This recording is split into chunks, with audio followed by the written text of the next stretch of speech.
Hey everyone, MLive's Brendan Quinn here at Crisler Center following Michigan's 68-57 win over visiting Rutgers in a game that kind of lends itself to the expression, a win is a win. Nothing pretty about tonight's win. Derek Walton Jr. just told us that he felt like the team kind of dodged a bullet tonight, and I think that kind of sums things up nicely. But in a game like this, when things aren't going well, Michigan as a team shot 40%. Made 11 of 28 three-pointers.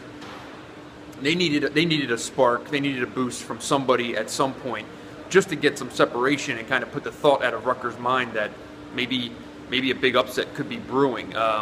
And Ricky Doyle and Aubrey Dawkins kind of picked up that torch for Michigan in some second half minutes that proved to be pretty key. Ricky Doyle converting 2 second-half layups on back-to-back possessions, a guy who's been seldom used a lot through Big Ten play, saw some key minutes last game and kind of contributed, but also had a turnover and a bad foul. It wasn't a clean appearance in that game. But today, on back-to-back possessions, when Rutgers was still kind of in this game in the second half, Doyle scored in the lane on back-to-back possessions, proved very important.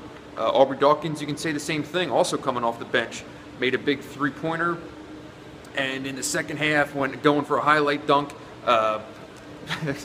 he told us that he thinks he jumped too far away from the basket and expected a defender to slide underneath him. Instead, that defender backed off, and he kind of found himself in no man's land up in the air, and he tried to kind of spike the ball into the basket. Instead, hit the back iron, fired it about 40 feet back out to midcourt. But on the very next possession down, found himself alone in the corner and knocked down a three-pointer to pad Michigan's lead, kind of keep Rutgers at bay. And that was basically the theme of the whole night, just kind of keeping Rutgers at an arm's length. And the Scarlet Knights just don't have enough firepower or really talent to piece together, a 10 or a 15-0 run or anything like that. They just aren't capable of doing that right now.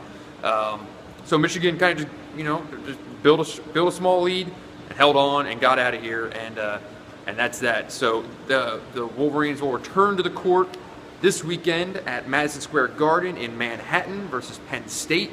That's a noon tip on BTN, and I will be there to tell you guys all about that one as well. So until then, as always, thanks for watching.